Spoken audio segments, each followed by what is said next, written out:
update as to what is happening with this project, as it's been shut down for 3 weeks. We've been very lucky with what we're trying to do here, and communication is everything to us.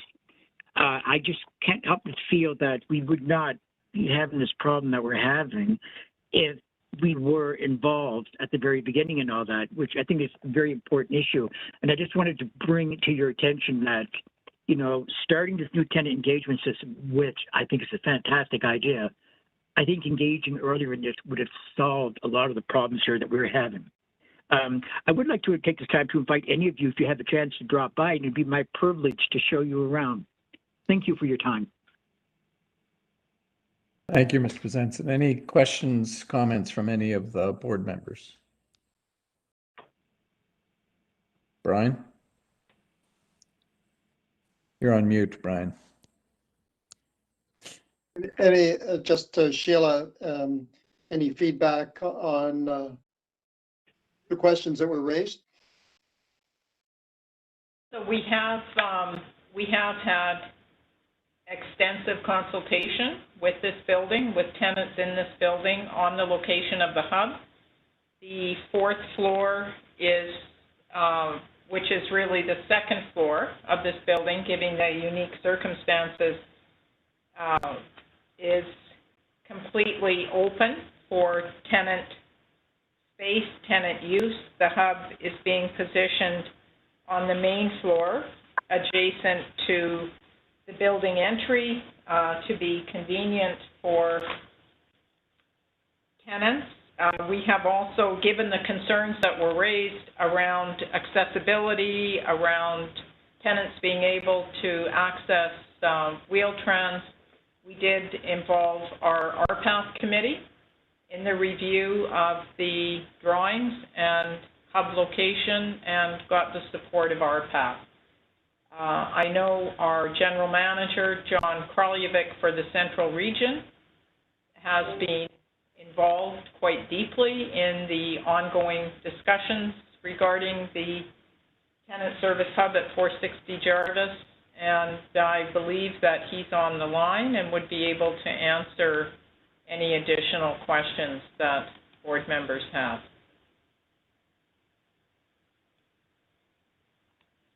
Thank you. Thank you. Any other questions? Thank you, Mr. Bezanson. Do we have another deputation on this matter? Yes, the next deputant is Rema Fayaz, and I believe that Rema is on the line. Hi, do you hear me? Yes, Yep, we do. Please proceed. Okay. So I just wanted to thank you for having these deputations. I live at 460 Jarvis Street, also in downtown Toronto. I am a tenant representative there, and I'm also a member of the Interim Funding Paper and Tenant Action Fund. And before that, I was a member of the Participatory Budget Committee. First, I have to say that the tenants in my building are happy with the new tenant engagement system and how it has gone forward during the pandemic, and that despite the pandemic, we have had elections and now have representatives and meetings. I'm here to talk about the service hubs as a tenant rep. I'm in constant communication with tenants in my building, and I think I can talk on their behalf. I think I'm not mistaken or overemphasizing if I say that the tenants are really happy with implementation of the service hubs, especially that we are going to have one in our building. There are different reasons for this, and I mentioned them just one by one. First is that seniors and individuals with disabilities and other health problems are happy that they don't need to travel long distances to reach the housing office, and it is right there in the building now. For some people in our building, it was nearly impossible to go to the main office in the cold of winter or heat of summer, and they had great problem communicating with the central offices. Now we have the office right in our building. We will just go downstairs and we are there. And the other buildings that are going to use the office here are also going to commute shorter distances. The other thing is that we are all happy that now all our concerns and problems can be mentioned directly to the hub office and workers there, and they can see what is going on in the building daily. So people won't feel that the landlord is remote and aloof and separate from them. Now the landlord is one of us and living among us and sees what is going on here daily. If, for example, we have a tenant with mental problems who pulls the fire alarms in the hallways days and nights, at least during the day, the people in the office will also hear it and wonder who is doing this. They will see the quality of the care of the building. It is like they are living with us at least part of the day and aware of what is going on here. Also, if something happens in the building, if there is theft or a quarrel or fighting or more serious crime, which unfortunately happens regularly, they will be aware of it and perhaps will see it themselves and can do something about it. Another good thing is that tenants who found it difficult to communicate with the central office about the crime and maintenance and other issues can now just go downstairs and bring up these issues and talk about them. Communication is very important, and now we have it. Other real important thing is security. Our building is located in a crime-infested neighborhood, unfortunately. There are lots of criminals, drug dealers, also people with mental problems who sometimes can be violent, people with addiction problems. And some of them frequent this area, and they used to come inside the building, sleep in the staircases, sleep in the garbage chute rooms, and stay all their time there. And they cause lots of problems for the tenants, especially that we have the Ontario Works and ODSP office in our building, and some of the clients from there would come directly into our building. But now, when we have the office here, we will have more security and more oversight. And tenants are very happy because of this. And last but not least is that the construction is going ahead very well and fast. Sometimes in the past, we had projects which would take ages to finish, and there were lots of stops and starts.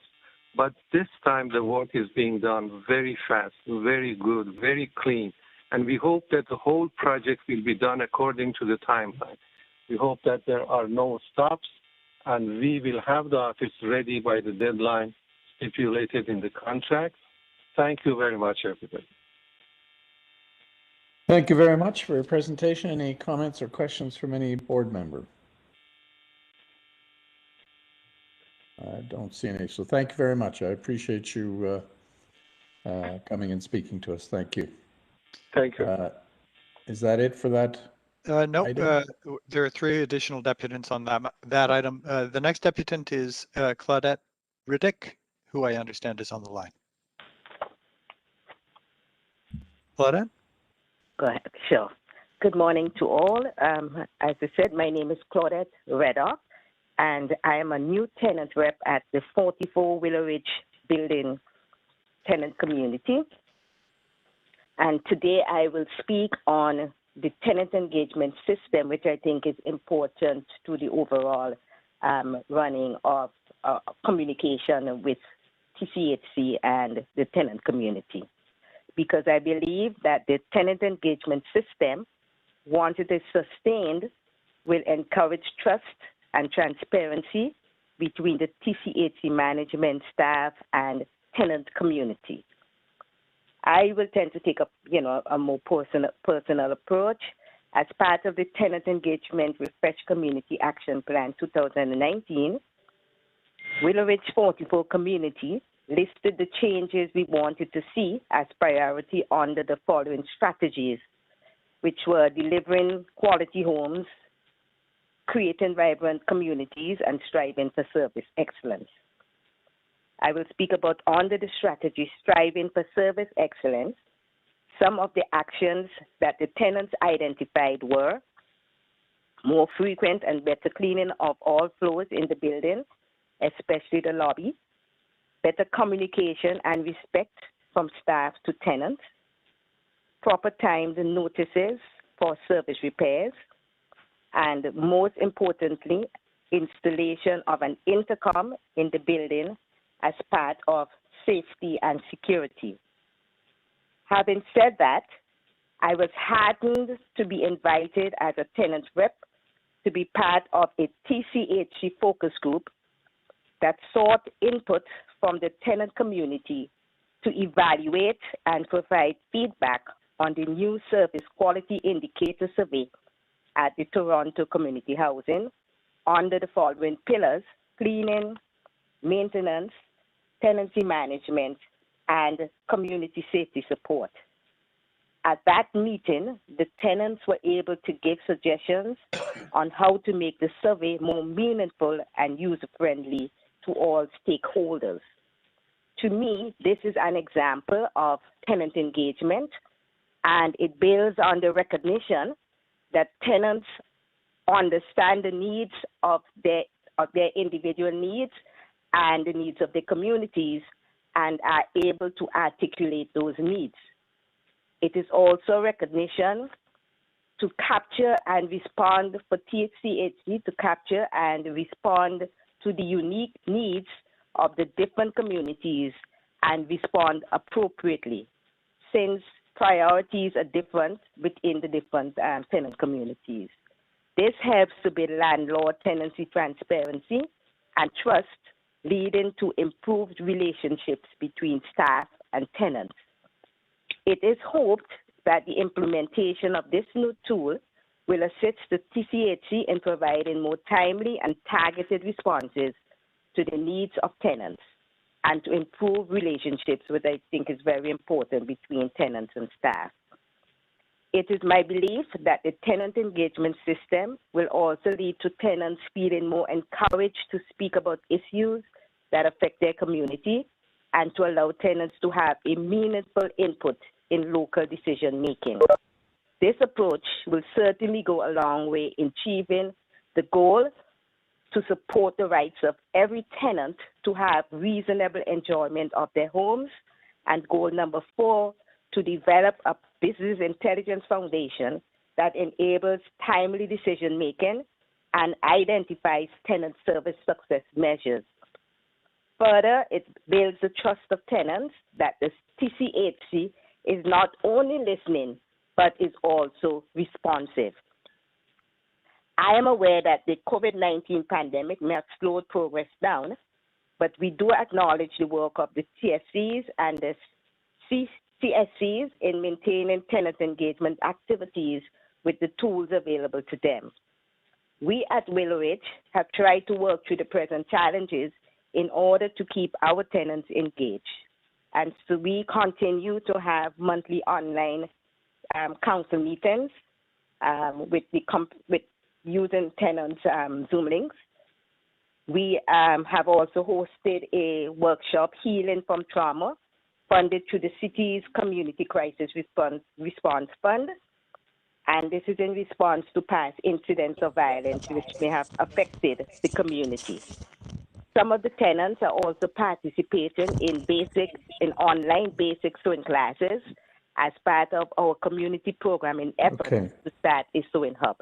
I'm sorry to interrupt, but sorry to interrupt, but your time has expired. Okay, I just want to say that as I stated earlier in my presentation, I believe that the tenant engagement system, once it is sustained by necessary resources, will encourage trust and transparency. I now want to thank the board of directors and staff for putting the systems in place, for listening to the tenant community, and thanks for having me. Thank you. Thank you very much. Any comments or questions from any board members? Paula? Yes, thank you. Welcome to your new job. I know you do a great job as a tenant rep for the folks at Willow Ridge. Later today, we're just going to have this discussion about the ombudsman, and one of her recommendations is to make sure everybody in all of the communities and the buildings knows about the solutions team, which is to let people know the ombudsman is there, let everybody know how to solve problems. And I'm wondering if you have seen those materials in your building or in your community. Could you just repeat the last part? I'm sorry? I didn't hear your last question. Your question. Oh, if you have, because these are to be posted, they were posted starting in August of 2020. And I'm just wondering if you saw those in your building or in your community. You're aware of that? No, I don't know if I saw the postings, but I know that there was meetings about the solutions team. So I'm aware that there is work being done there.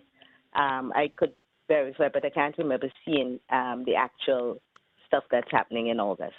Yes. Did you, do you think all the tenants are aware of that in your community? No, all of them would not be aware of it.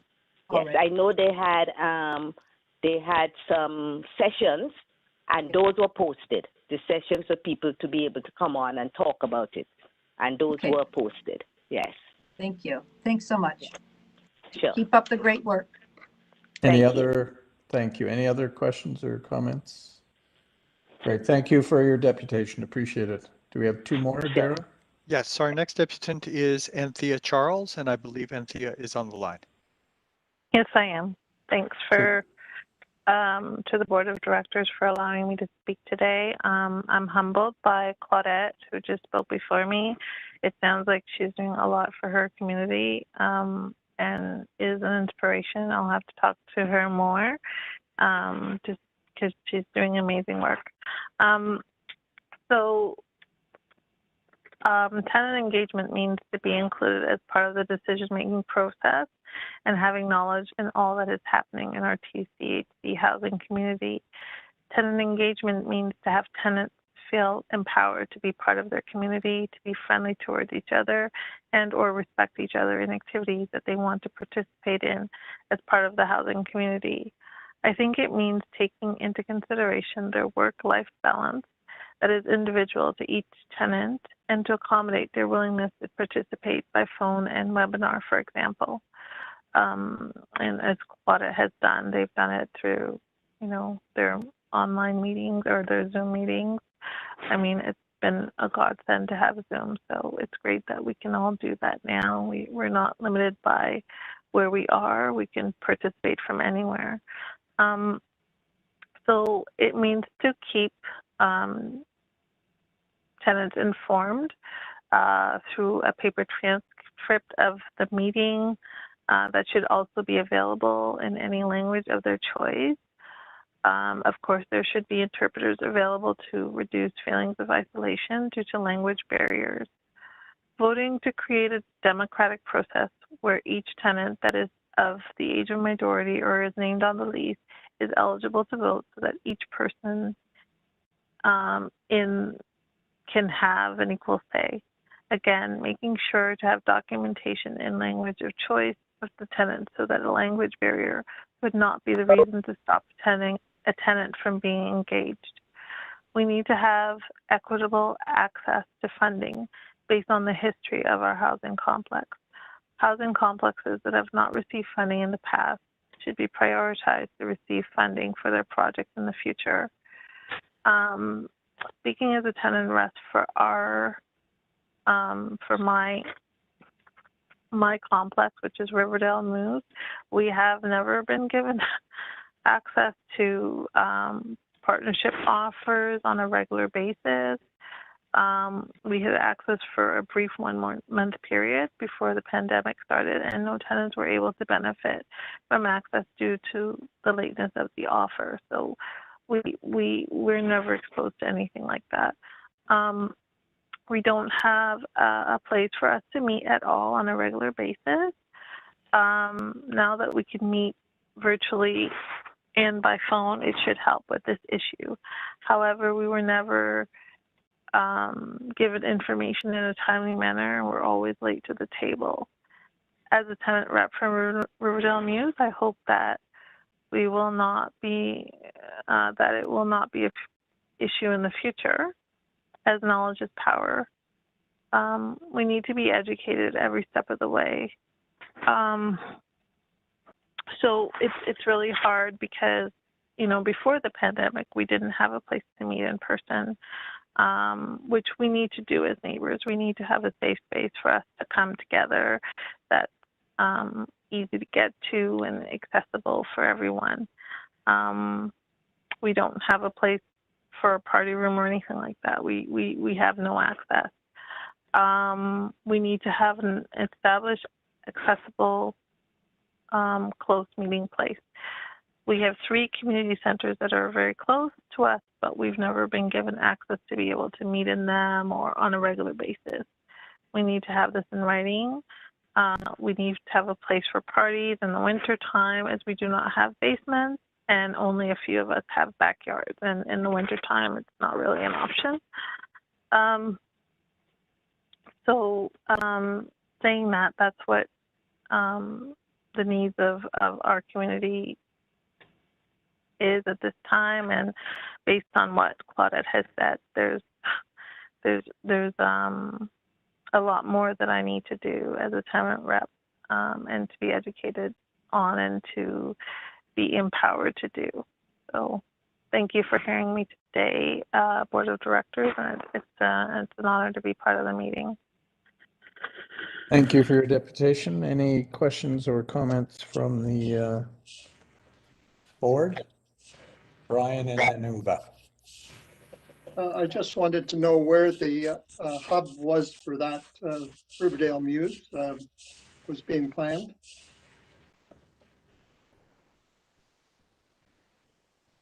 So I will, Brian, I'll make that information available to you. I don't have the hub listing with me. So is Riverdale Muse, just for my information, the one at Broadview Queen area? Is that Leslie and Gerard, Brian. Leslie and Gerard. Where's Riverdale Muse? Leslie and Gerard. Leslie and top of Leslie by the tracks. You know it quite well. Leslie and Gerard. You don't mean Greenwood and Gerard? No, I mean Leslie. North on Leslie, 462. Not too far from Riverdale High School. Yeah, no, I know. Since I went to Riverdale, so a long time ago. We're right behind there. Just last year, Brian. Yeah. Okay. No, I just thinking of some of the locations that are close there that might be available. Thank you. Thank you. Yeah, Uba? thank you. Thank you for your deputation and for your service. And I agree with you, knowledge is power, and news shouldn't come to you last minute. You should have it in a timely manner. I was wondering if there's any space that can be a space for tenants to meet. I don't know that building per se or that area, but I was wondering if there's any space that we can turn into maybe small space gathering when COVID is over, so people can meet and get the information on time. It's funny you should say that. Thank you for your question and thanks for asking. We have, over the years, you know, because we are a pretty friendly community, we don't have any security issues, thank God. We're really, really blessed to be in the space. So we have, beside the superintendent's office, there's a garage there that remains closed. We didn't even know what was in there because, like, it was never a thing. But there's a garage space that's quite large. It could fit, like, I would even say 4 cars in there. And the only time we became aware of it was when they were revitalizing our backyards and our front yards, and we couldn't have anything in our back or our front. So what the tenants were able to do, if they weren't able to bring it into their home, because we don't have basements and we're not allowed to put anything in the garage, including tires, which I kind of have a problem with that, but we're not allowed to have anything in our garage space, and we're not allowed to, we don't have basements. And so if you had stuff in your backyard or your front yard, you had to bring it into this closed garage area that could be locked. So that remains free of everything every year. There was nothing else in there. It was just tenant stuff. And when we moved our things, it remained empty. Beside that area, right directly beside there, there's an open parking space for the superintendent to park. It's always free. It's always open. No one is allowed to park there. She doesn't park there. She actually parks in the garage there. So that's a huge area there that can be converted into a meeting place as well. And it may, I don't even know. Like, it's right. It's kind of a little bit dangerous, I guess. So maybe that's an issue, but I don't know. It's something that you could look at because in front of that is where you drive to go into the parking garage, one of the two parking garages. At the back is supposed to be a play area where we do have a lot of children. There's like over, I would say now, there's like I'm not exaggerating, there's, I would say at least 30 to 40 kids, and that's being a conservative with my estimate. So there is a place there that's a park that has a sliding area, and that's all it has. It's got a slide that's very, very old, and that's all that's there. There's no basketball court or anything like that. There's a slide, and there's a mat that's good for kids to play at without getting hurt. And behind there's nothing, and in front there's nothing. There's a paved area that you could just kind of play ball, really. And that's it. And so it's a huge space that's empty. And I mean, the kids do play there, but I'm sure they would prefer to play indoors and have it available all year round to play in there. And that could be converted to a meeting place as well. So, I mean, that was one of our suggestions. Okay, thank you. Any other comments? Great, thank you. Dara, do we have one more? One more deputant on this matter, Miguel Avila Velarde. Miguel, can you hear me? Yep, you've got 5 minutes. Okay. First of all, I want to thank Sonia Fong for inviting me to come back to speak on this matter because I have some other commitments to attend. So I'm speaking on item number 2 on the agenda. So I'm speaking on the item on record.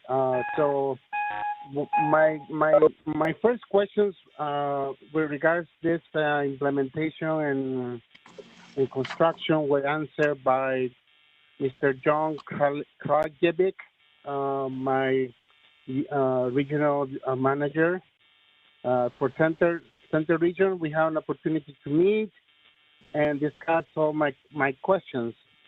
However, one of the items that's still outstanding is with regards 230 Sackville. There has been a food bank in operation for 20 years plus in the community, and it's been operating out of in the main floor 230 Sackville. So residents from Region Park has been asking me, Miguel, can you ask TCHC about the future of the food bank? Because it appears that construction is happening, but we don't know if the food bank will be relocated. So perhaps someone from the staff today can answer that question from the community that I'm having passed to ask. Also, with regards to 220 Oak Street, which is completed on the calendar, it shows completed, but it's not currently functional because of COVID. One of the questions that tenants have asked me, Miguel, would there be a CSU officer in location to come to him with concerns about safety? Well, currently we're doing everything by phone, as is my understanding, but would there be a person in the office that can be approached to ask, in confidentiality questions regarding to safety? And what will be the hours for this CSU officer at 220 Oak Street? And another burning matter that I had to bring to the attention of the board is the implementation of the mayor's task force service delivery. I think we are adding more shifts to implement more service hours. I think it's from 7 in the morning to 10 p.m. at night, and Saturdays and Sundays. Apparently, there has been some irregularities about the staffing model. Perhaps I can have another conversation with John Krajevic, or perhaps with Sheila Penny. I can discuss my findings, because there there is a big gap on the service that we are providing the tenants at 220 Oak Street. And it is also my understanding around Regent Park, there is several discrepancies about the distribution of the personnel, of the staffing. Some buildings have more staff than the others. Let me remind you, all of you, that 220 Oak Street is considered to be a priority building, a building that is requires special care because it has special needs. So that is all that I have to say about this implementation. I think you guys are doing a great job, and it will take time to take off. Once this pandemic is over, we will see the improvements of quality of service that you guys have earmarked to deliver for Toronto community housing. We are trying to strive to become better providers of housing, and this is a step in the good direction. But of course, there will be wrinkles along the way that we can all work together to fix it. Thank you again, Sonia, for opportunities to let me speak again to the board, and to wish you all you guys to have a wonderful day. Thank you. Bye for Thank now. you. Thank you, Miguel. Maybe, Sheila, you can get somebody to follow up with him to directly answer the questions, maybe the John or whomever is appropriate. Any questions or comments from board members? No. Great. Thanks, Miguel. Is that it for deputations on that matter, Sarah? You're maybe on. Yes, it is. Yeah. That's the last of the deputations on that matter. Okay. So that was, which one was that one? That was item 2D. D. And then now we've got, do you want to just deal with all of them and then have one vote for the three matters once we're done? Happy to. Our next deputant then is Kathleen Dubé, and Ms. Dubé wanted to depute in relation to item 2J and to item 9, which is the Ombudsman's report. So don't we have 2G first? Hey, thanks for reaching out to Missouri. We can't help over the phone at the moment, but feel free to send us a text at this number or email. Sorry. I think Anna wanted to hold 2G. We don't have, yes, but we don't have deputants on that matter. Oh, okay. That's the only thing. All right. Okay. So do we want to, if we can go to 2J and then have Ms. Dubé depute on both her matters, then we can deal with all three matters together. Okay. Ms. Dubé? Hi, good morning to the Board of Directors, everyone online. Thank you so much for hearing me. I will be doing two deputations. First, item 2J, TCHC eviction moratorium, acknowledging the work staff, tenants, and community alike are doing during these strange times, keeping each other safe, healthy, and well. So much gratitude to those who are continuing to put in work and the sacrifices being made. As TCHC continues to confront anti-Black racism and other forms of discrimination, it is an important acknowledgement who is being disproportionately impacted and why, referencing and citing universal declarations of human rights. The layers are undeniable. Stories of tenants using their minutes on their phone, on hold attempting to book an appointment for a vaccine. Thankfully, I moved into TCHC with a laptop, but I've gone through a stint without a phone or home internet.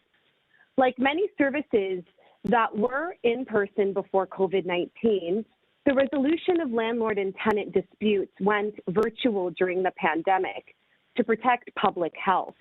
But a plan by the province to switch to a permanent online first system has sparked concern from some who say it's unfair and will make it easier to evict residents. My observation is that there is not an even playing field between tenants that don't have access to devices, many not have steady internet connections, and a whole host of other accessibility issues compared to the parties on the other side. And that is cited from a report reference. Homelessness is a terminal illness, and that is cited from another reference. There are things that are killing us. Acknowledging the systemic violence without action is willfully denying justice. Although this work spans beyond TCHC and needs multilateralism, we all can be leaders, agents of change, and stand tall in solidarity Thank you for holding space for this deputation and your continued work in this space. Great, thank you. And did you want to do your second deputation as well? Yes, please. Thank you so much. My second deputation is item 9, Ombudsman Toronto report. Thank you to Ms. Opler and to Mr. Buggle. Thank you to Ms. Penny, staff, tenants, and community. It is imperative we acknowledge in order to help inform policies, processes, and culture. I would be remiss not to state the importance of continuing these insightful community connections with staff and tenants. Ground-up approach will empower and help inform context and practicality. What is TCHC doing to ensure the 4 pillars, community safety and support, tenancy management, cleaning, and maintenance are reflected as such? Furthermore, I want to acknowledge that communication has improved, but is not where it needs to be, which leads me to question what appropriate support may look like. There were changes made to the transfer policy. However, there is a continued need to revise. How many tenants and staff would be open to helping inform the updates? Complaints around maintenance aren't necessarily new. As TCHC is currently restructuring, technology may play a role. However, there is a digital divide amongst who we serve. Communication, including complaint handling, should be done with respect, care, and consideration. This spans beyond training and coaching, and it does incorporate culture.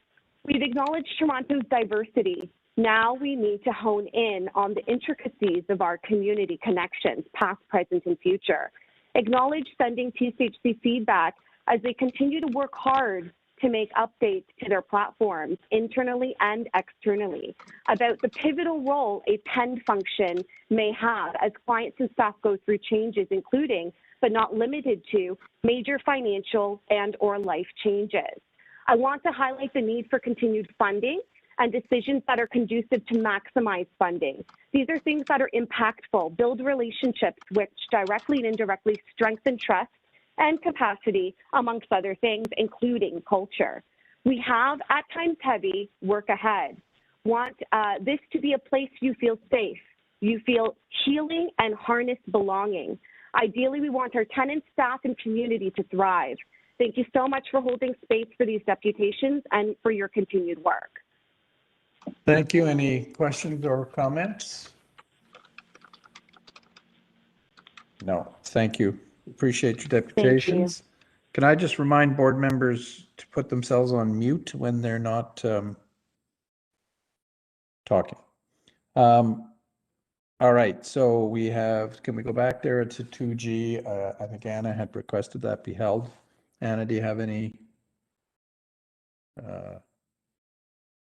specific questions? Yes.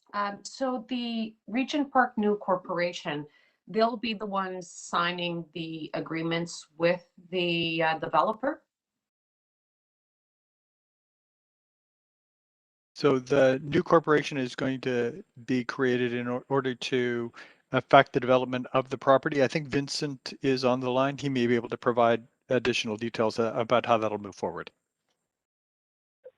Correct. So, Councillor, it would be a wholly owned subsidiary of TCHC that would enter into a partnership with the wholly owned subsidiary of Tridel. Will those agreements make it to the board? The agreements will be reviewed at the board when we're still in the process of working through those agreements with Tridel at this time. Even though we're setting up this corporation, they still come to the board, correct? Correct. Okay. That was my question. I assume it's a liability. Sorry, Tim. Just a quick, just a reminder that we brought forward the MOU, the Memorandum of Understanding, when we brought forward the RFP. The agreement will be largely structured on that MOU that we established with Tridel. But it still needs to be ratified by the board. So all the details, we'll have an opportunity to look at all the details. So we don't get surprised when we have to do roads 3 years after construction, right? Any other questions on 2G? Okay, so can we have a motion for the held items? I just have we- a question. I have questions Mr. on D Chair. as well. Oh, okay. Well, that's what I asked. So who's, so I have Councillor Fletcher, Councillor Bailão, anybody else? Okay, proceed, Councillor Fletcher. Thank you. I'm just a number of, anyway, folks talked about the tenant engagement. I think at the TSC, we'd asked to have the tenant engagement broken out. I know I did, to say we had the list of buildings and then we had the ones that are in different situations and put them in by region, our 3 regions and our seniors, and boil it down a little bit. I don't, maybe it's just me, but I don't see that here anywhere. What's this, where's the status of that, Sheila, please? So, Councillor, the updated tenant engagement refresh report is on the agenda at the Tenant Services Committee, and it's broken down. All right. Okay, it's coming there. No problem. Thank you. Got my answer. Thank you. Thanks very much. Okay, Councillor Bailão. Thank you. So in the report, you mentioned that this is going to have an impact on the FSI. That's why we're using the capital dollars. Can you quantify that? Have we been able to get Amoresco to give us an quantification of the impact that is going to have? We have, Deputy Mayor, we worked with Amoresco. We went through what the scope of work was for the tenant service hubs as we go through and create them. We're replacing floor finishes. We're replacing walls. We're replacing plumbing, fixtures. So they have reviewed the plan for the interior improvements, right, and quantified the backlog issues that will be taken care of through the hubs. And they have validated that we are well within hitting our 10% FCI by the end of 2026, including this work. So can you just share that with the board? Like, what is, you know, out of this work, what percentage is it going towards targeting our FSI or improving at our FSI? Sure, I can send that out. I'll get it and send it out. Great. So the $1 million furniture that we have here, I'm assuming that's not coming from our capital plan, correct? Actually, the furniture is coming from the capital plan. It is part of the capital program. It is furniture largely to serve the needs of tenants, to welcome tenants into the tenant service hubs, give them a place to be received across all 88 hubs, and it is part of the capital plan. I don't know if you remember, but in the capital plan, 80% of the dollars for the capital plan are directly attributed to backlog. There is another 20% for things that do not contribute to backlog. So it would be funded from that 20%. Okay, so our 10-year capital plan always accounts for about 20% to be spent on things like this. Correct. Okay. With regards to the modular, have you had conversations with the city since we have RFPs going, well, right now going through model, that maybe you can partner with some of what the work that the city is doing? Have you had that conversation just to see if maybe we can get better pricing or so on? Yeah, we're in regular contact with the Housing Secretariat on the modular program, working with them on landing some city modular on TCH property and vice versa. But for these, you have 11 sites that are going to be using modular. Right. So we have drawings that we put together. We'll be going to tender, and we'll make sure that we speak with the Housing Secretariat to see if there are constructors in the modular city program that would be afforded an opportunity to bid on our modular. Okay. And with regards to our staff, so I noticed that there's 3 that are done, and then there's going to be 20 something that'll be done by June. Are we hoping to start having staff moving in right away? How are we doing this with the COVID? Like how are you planning as much as you can plan in the middle of a pandemic to open these up hubs? What are your plans around that? We have 3 hubs that are open now. You heard the deputy from 220 Oak speak to the hub at 220 Oak that is open. So we have some staff in the hub, limited by COVID restrictions and limiting distances, and we take tenant appointments in the hubs that are currently open, and as hub construction is completed, we'll be opening those hubs with the same COVID restrictions. And that's why we're working so aggressively, trying to get everyone vaccinated so that we can move to a more regular planned operations as quickly as possible. But we, as the hubs physically finish construction, we will open them with COVID restrictions. Thank you. Those are my questions, Mr. Chair. Anybody else? So can we have a motion on the 3 DGJ? First motion on item 2D is on the screen. Are they just all receive? Are they just all receive reports? Anyway, let's do D first. So this is D. We have a motion in favor. Brian, Councillor Fletcher, all in favor. Aye. G. A motion by Councillor Bailao, seconded by Councillor Nunziata, all in favor. Aye. J. We have a motion in favor by Adele Emery, seconded by Uba. All those in favor? Aye. Thank you. So we seem to have managed to jam ourselves again. So we've been in touch with the folks from KPMG. They understand that we're running a little late, and that we'll email them when it's time for them to rejoin the meeting. I'm assuming that the board still wants to move next to Susan Opler, the Ombudsman's report on our complaints report and recommendations. Yes, please. So I believe Susan is on the call. Yes, can you hear me? We can. Thank you for joining, and thank you for your patience. Appreciate it. Thank you for having me. Good morning, everyone. If the board would like, I could present very quickly an overview of the report, and then of course I'm happy to take questions. I do want to start though, regardless, on my own behalf and on my team's behalf by thanking TCHC tenants, management, staff for all the efforts that you have all made during this COVID pandemic to keep everyone at TCHC safe. It's been an incredible effort, a multilateral effort, and I just wanted to recognize it and thank everyone involved.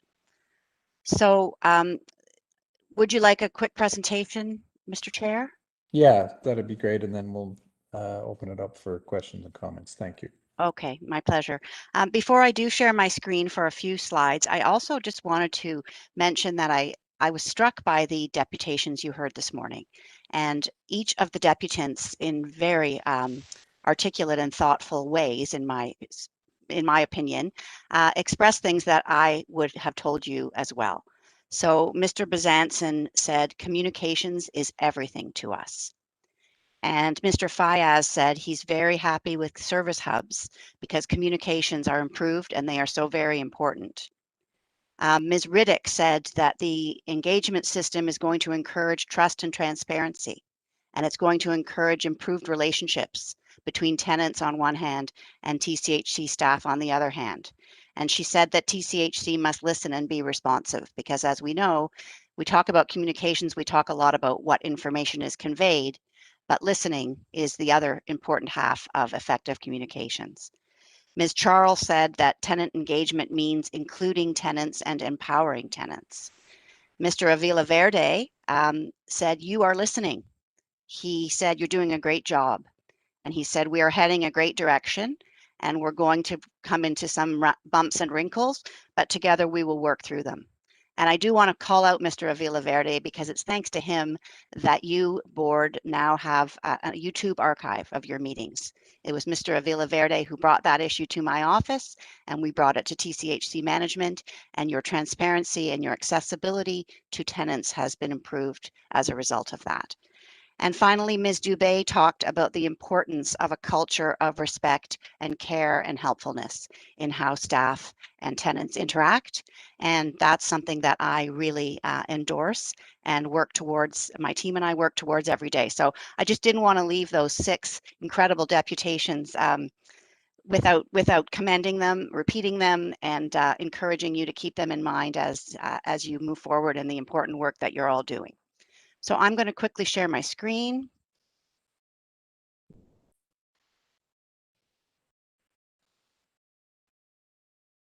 Just a second.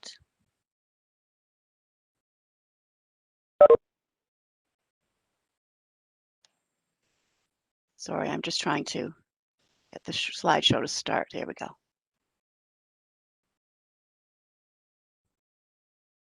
Are you able to see the slides? Yes, we are, Susan. Yes. Okay, Thanks. wonderful. Thank you.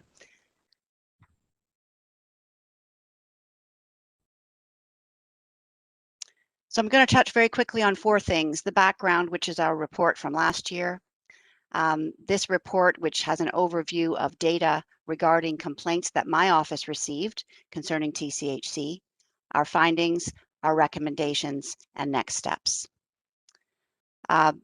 The board and people listening may recall that about this time last year, we released a report about trends in complaints at TCHC for 2019.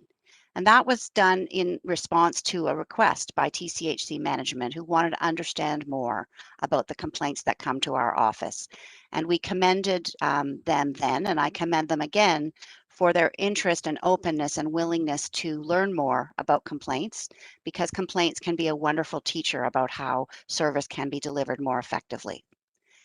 Last year, we found that many of the complaints that came to my office were premature in the sense that they had not yet been fully dealt with by TCHC. And we also found that when we did find unfairness, poor communication was the most common problem. So we recommended that TCHC more effectively publicize its complaints process, which we had worked extensively with the corporation to develop. And we recommended that it train all staff, not just those dealing with complaints, but all staff throughout the organization on how to provide good public service. So this report today is just a quick update on that work. We hope it will be a constructive tool to help TCHC management and also the board as the oversight body to continue on this path of working to improve service to tenants.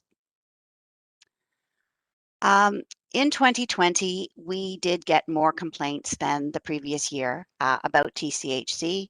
You'll see the numbers on the chart. It's been a steady increase. Now, I should say the high number. Oh, sorry. Yes. Okay. So that's the number, and it's also mentioned in the report that we again received more complaints about TCHC than about any other city division or organization that we oversee.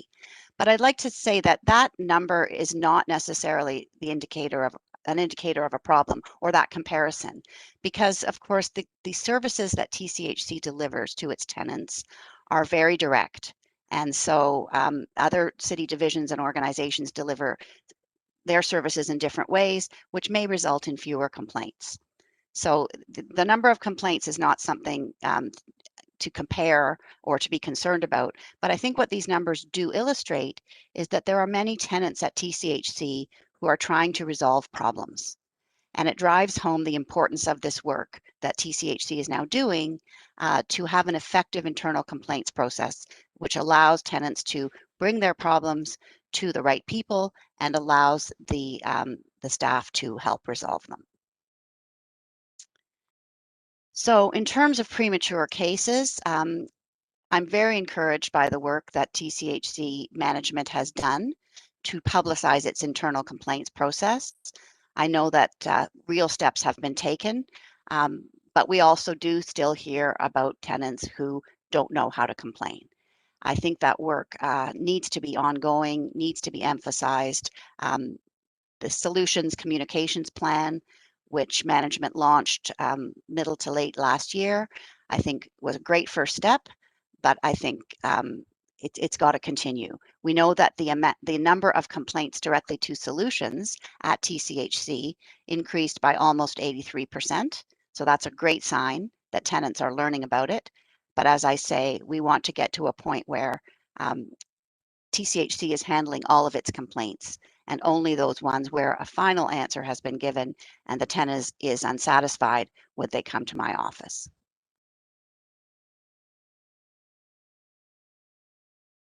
In terms of the topics of the complaints that my office received, just as in 2019, maintenance was the most common one, and transfers was the second. So 35% of complaints dealt with maintenance issues and just about 17% with tenant transfers. Examples of the type of things we heard, complaints about delay in communication from staff when people had broken equipment, like a fridge is broken. When's it going to be replaced? They weren't hearing back. Concerns that staff had not thoroughly investigated complaints or concerns, reports of unit conditions, for example, mold. Complaints that TCHC had denied crisis priority transfer application where the tenant believed that they should qualify or where they didn't believe that they had received adequate reasons for their application being turned down. In terms of our findings, when we did find an unfairness, in 75% of the cases, almost, it was communication issues. And this is not new. This is not unique to TCHC. We find that communication is the biggest fairness problem across the board in all the organizations we oversee. And I was really struck by the emphasis on communication that each of your deputants, I believe, this morning made as well. So really focusing on good communication in both directions, both good dissemination of information and good listening to understand the needs of the people you're serving can't be overstated.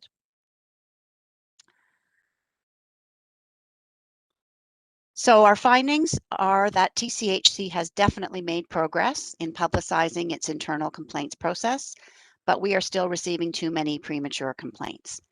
Whether that's because people don't know about the process, we know that that's the case sometimes. It may also be, though, that they know about it, but they don't trust it.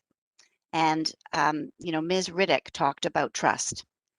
And it seems to me that as management continues to build up the hubs, to build up solutions and tenants' understanding of solutions, and as solutions continues to help solve people's problems with a culture of respect, care, and helpfulness, tenants will learn to trust that their problems are going to be addressed and carefully considered, and they won't come to us before they should.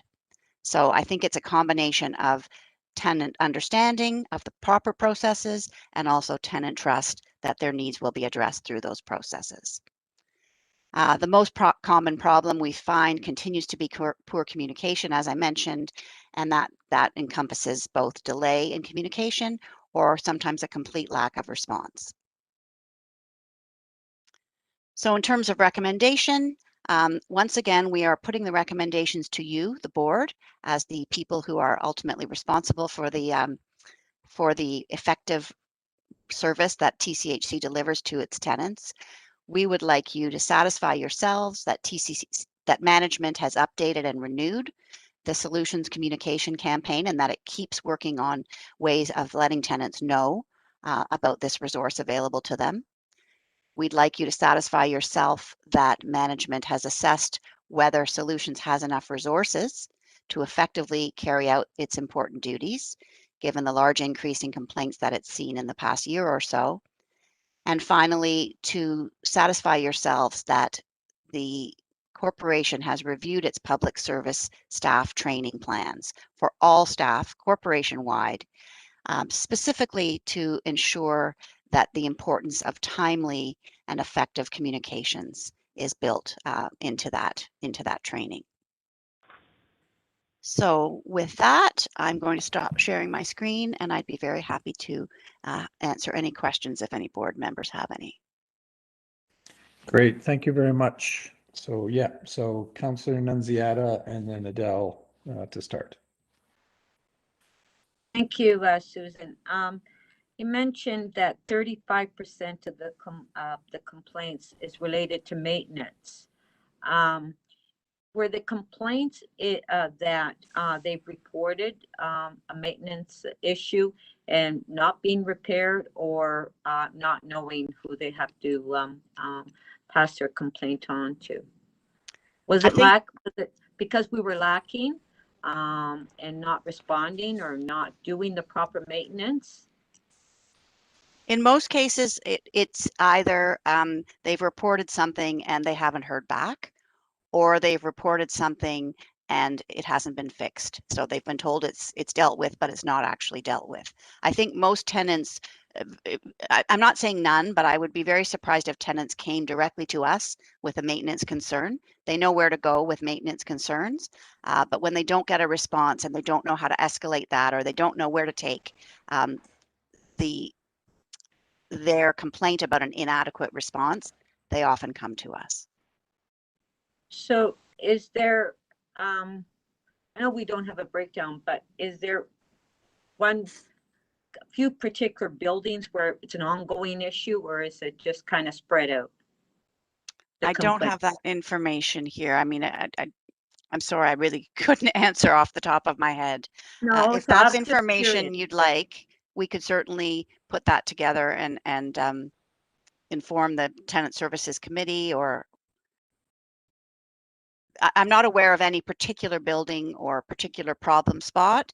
These types of issues arise across the organization, as far as I understand. Yeah, and the reason I asked that, because as you know, we a year ago we went from some of the buildings that we have contract management with, and we brought it in-house. So, which I'm very pleased with that, because I was just wondering if it was these buildings that actually had the contract management, or it was city that it was staff maintenance. Through you, Mr. Chair, yes. Thank you for mentioning that, Councillor, because we did, you've jogged my memory, and we have had discussions with management in the past about a discrepancy that we observed in the level of service between contract managed buildings, which was a lower level of service in general, if I may say so, versus ones that were managed in-house. And I remember conversations with Kevin Marshman early in his tenure where he pledged to take a look at that and try to bring more of this in-house. So I believe that has definitely been an improvement for tenants. Yes, and we have done that. So that's why I asked the question. So thank you for that. Adele? Thanks. I was just wondering, with premature complaints, I wondered if you redirected them to TCHC, and I also wondered if tenants start their complaint process with you as well as TCHC at the same time, because I think that often can happen. If you redirect those to TCHC and allow us to go through the process in the first phase. Through you, Mr. Chair. Absolutely. When somebody brings us a premature complaint, we redirect them to the appropriate complaints process at TCHC.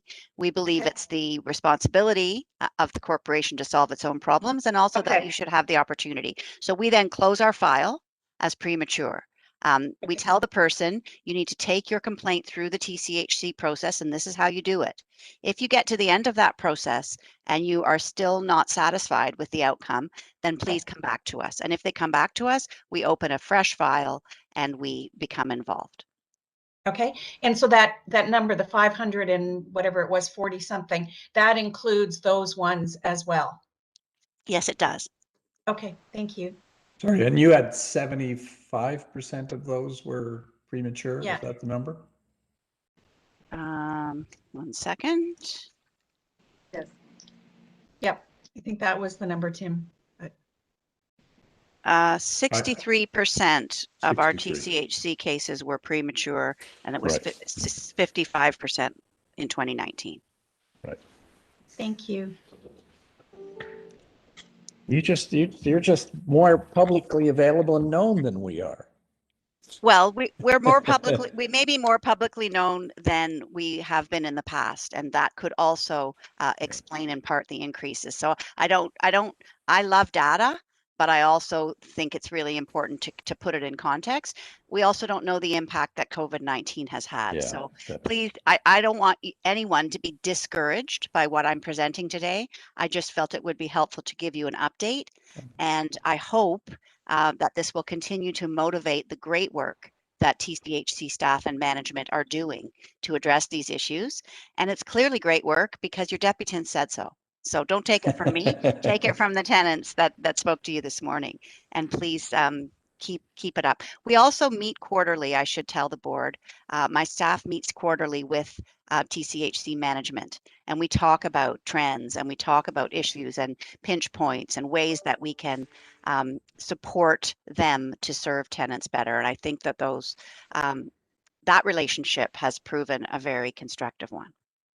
Oh, good. That is the one question I wanted to make sure that as an organization, TCHC is open, available, and transparent with you in this and anything else, but just to make sure. So it sounds like it is. So that's great. Any other director? Sorry, Tim, just a quick Nick, just a quick question in terms of the relative number of complaints for the size. You made mention at the beginning the size of the organization, but with 60,000 odd apartments and less than 600 complaints, factoring in sort of 2/3 of them were premature, and factoring in COVID, being a tough year for people getting responses or timeliness of maintenance done. Any sense on a relative basis, like how that strikes me as a very low number, notwithstanding, we'd love to have zero complaints, obviously, but that's just not realistic either. Any comments on that? You've sort of touched on it already, but I just wanted to put that out there. It is a small number considering the number of households, of tenants that you have. On the other hand, I don't think you'll ever have no complaints. And Sheila Penny, I quote her often because she always says, we welcome complaints because complaints teach us how to serve tenants better. So it is a relatively small number, but it may be a small number because people don't know how to complain, or they don't know where to complain, or they don't feel that their complaints will be listened to. So whether the number gets larger or smaller, I think the important focus is TCHC handling most of them? Do most people at TCHC know where to take an issue when they have one? And are people coming to us only after TCHC has truly, with a culture of respect, care, and helpfulness, tried to address the issue? I hope that responds, Mr. McRae, to your question, more or less. Thank you. Yeah, Brian. I have my hand up there, and then Naram. Okay, so Brian, Naram, Councillor Fletcher. Sorry, Paula. I just wondered, is there any possibility, and it's probably an information and data as we're moving through the Homes Project, but in a way to correlate the Ombudsman report with our own internal process of identifying concerns to see how, the two are related to each other and get a report back. I'm not expecting that to be able to be done now, but hopefully when we get the Homes Project fully implemented, we could look at the information or the requests that go to the Ombudsman in relationship to our own internal process, so that we have a better understanding that we're resolving these issues efficiently. I think Mrs. Penny wanted to address that. Yeah, if I could, in 2020, we had 376,000 service requests, and we had 2,322 complaints that came into our own solutions team. So we do track service requests, our response to service requests, and the number of complaints that come to our team and how well we do at resolving them. The only, Sheila, the only information correlation that would, not the only one, but one that would be interesting is the degree to which can we correlate how many of the premature complaints to the Ombudsman's office are also, they also complain to us at the same time as the Ombudsman versus how many go to the Ombudsman without ever complaining to us? Do we know that? Like, in other words, what's the overlap? What's the delta between the two routes? Because that would be helpful, because if they complain to us and the Ombudsman, well, it suggests they're aware of the process. They're just trying every route they can. If they complain, if they're completely separate universes of complaints, then that suggests a communications challenge that we need to fix. And it may be a mixture of both, but I'm just wondering if we know that. That's what I was trying to get at, Tim. If we had a detailed list of the 543 complaints, we could track that against our intake system, and we'd be happy to do so. I just also want to assure the board that every day we're thinking about how we can improve communication with our tenants, how we can get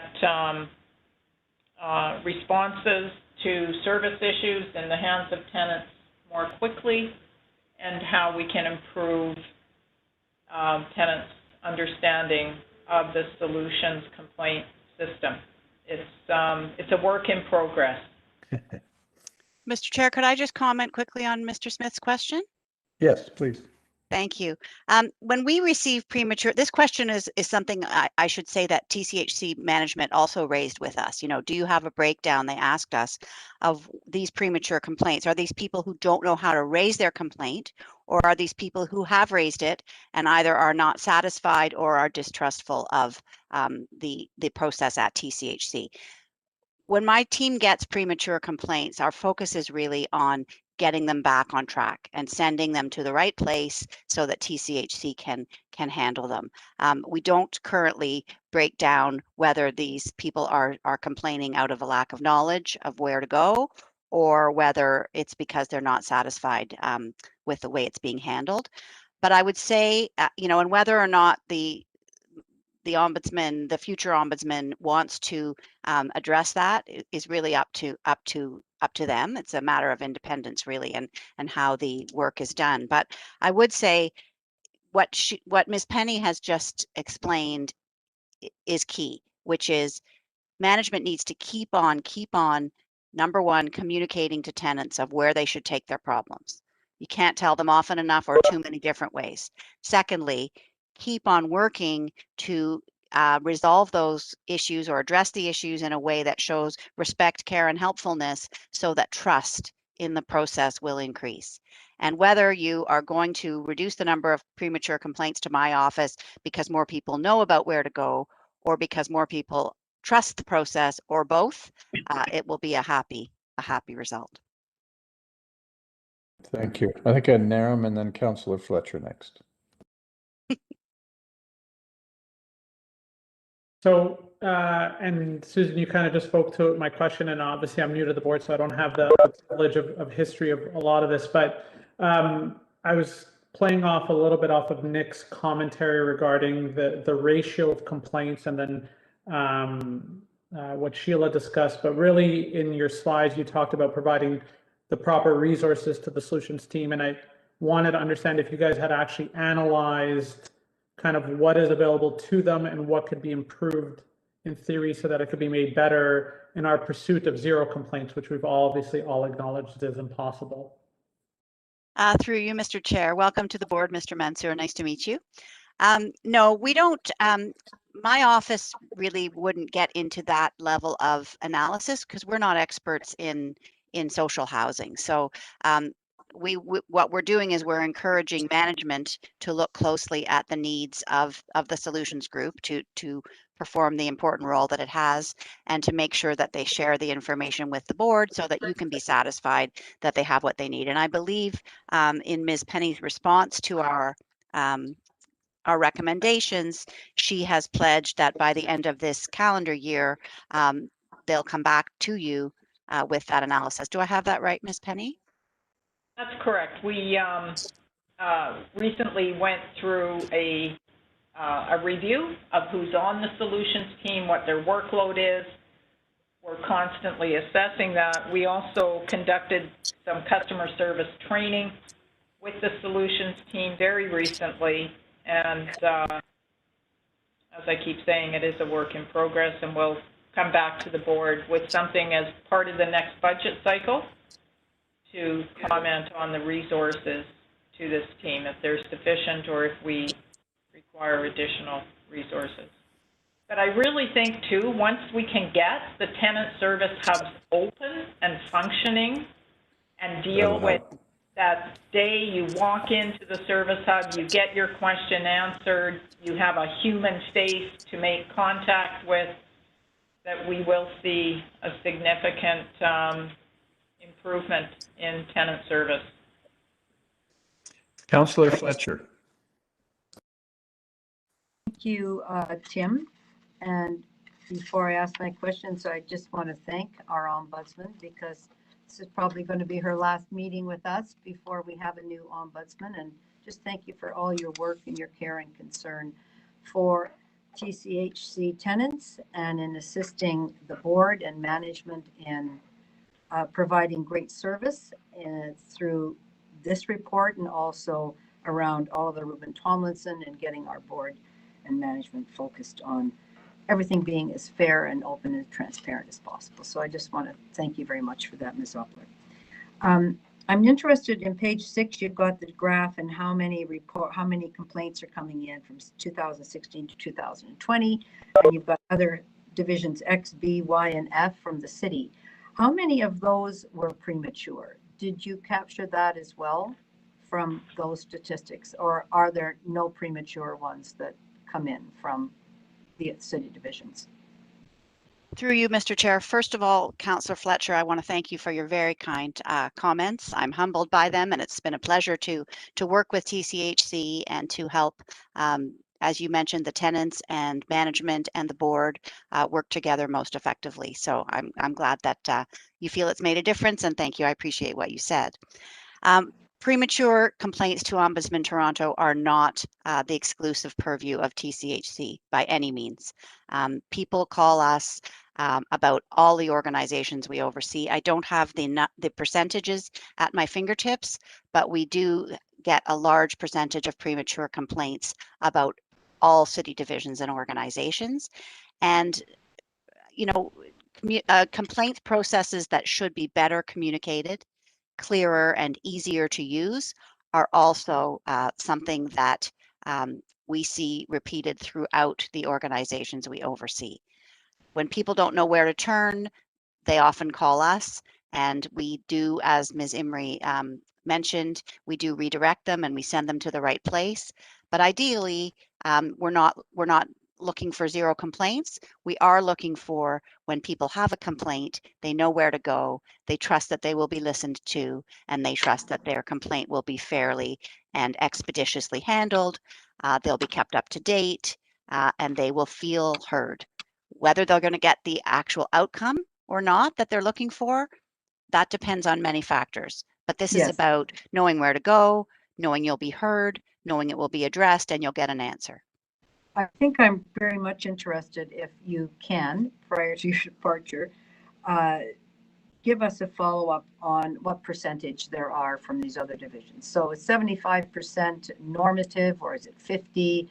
Is it 10? I'm going to ask somebody on my team to text me that information, and I bet you'll have it in a moment. That'd be great. That's fine. So you'd like to know for our 2020 data overall, what percentage of cases complaints were premature? Is that right, Councillor Fletcher? Because we know TCHC number and the percentage that you consider premature, and we need to compare to the divisions how many were premature people calling in. So that's, I think, interesting information for us to see where we sit on that graph. I hope I'll have that information momentarily. Okay, thank you. The other is interested in, done the number, it's 408 prematures that then get sent to the solutions group, or I would assume that's where you're sending them. How many of those come back again to you unsatisfied in the TCH process? Any? Or do you have that number? I think that's really for the board to kind of get our teeth into that, how well that's working with people that have prematurely gone to see you about their concern. That's an excellent question, and I'm sorry I don't have that information. I know that some people do come back, and you know, we open a second file for the same complainant, having told them that they were premature and sent them back. But I'm sorry I don't have that information at my fingertips. But there's some way you would know that, kind of, we'd have a sense of that trend. I believe we should be able to, okay. Yes, That's to tabulate fine. that. That'd be great. Thank you very much. And I think that's it. Yes, thank you. Oh, here, I have the answer. Sorry, through you, Mr. Chair. My amazing team, they never cease to amaze me. Of all the cases we handled in 2020 for all city divisions and organizations and agencies, 44.8% were premature. So it's not quite, actually it's higher than TCHC last year. So a huge number of people don't know where to take their complaints or how to escalate their complaints through the processes. I thought it was 75% were premature. It was 63 for us and 44 and a bit for the overall, right? Okay. Sorry, yes, I'm looking at the wrong chart. Yes, so 63% for you and 45% effectively overall. Yeah. So you are higher. So we're a little higher. So we got some work. We're a little higher. So it's not that, yeah, this is. But you're certainly not alone.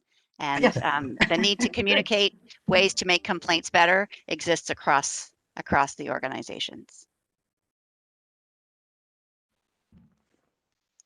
Okay, any other director?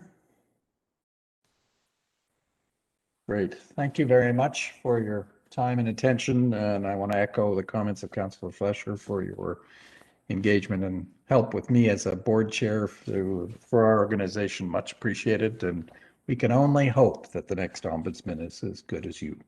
Oh, how kind. Thank you so much. And thank you to all the board members for the really important work that you're doing. TCHC is so important to our city, and your oversight is really valuable. Thank you so much. Bye-bye. Thank you. All right. Dara, where are we moving to next? Do we have to get probably have to get some financial information approved? We need a motion to receive the ombudsman report, and then our next matter would be the financial matters, and I believe we've got KPMG waiting to join us. So we've got Councillor Fletcher moving. Got Brian seconding. All those in favor? Received. Thank you.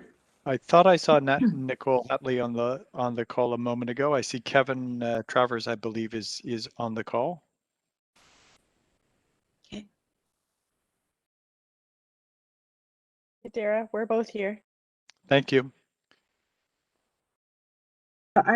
It's Roseanne. I'm going to kick it off here where this report presents the draft audited financial statements and the KPMG. Roseanne, could I just say something first? Sure. Okay, thanks. So I did want to say that on behalf of BIFAC that I was pleased that to report that the 2020 consolidated draft audited financial statements for TCHC are being recommended for the board's approval today. They'll be finalized when the board actually votes to approve them. I did want to welcome Kevin Travers, who is our assurance partner, and Nicole Hatley from KPMG, and they will go through the financial statements and the audit findings report along with Roseanne. I did want to note that I had an in-camera conversation with Kevin, and I'm pleased to say that he didn't raise any issues that the board should be concerned with. So I think that's important for the public to know. It was a clean audit, and Kevin was complimentary of Roseanne and Nagesh and their finance team. And I did want to take the opportunity to publicly thank the finance team for their hard work. And I also wanted to thank Kevin and Nicole. This is KPMG's first year on the TCHC audit. And although the transition was made a little bit more challenging because of COVID, the audit ultimately did go well. I also wanted to note that BIFAC is also recommending the annual report, the letter to shareholder, and the annual information return for the to the board for their review and approval. There are a few minor wording changes in those.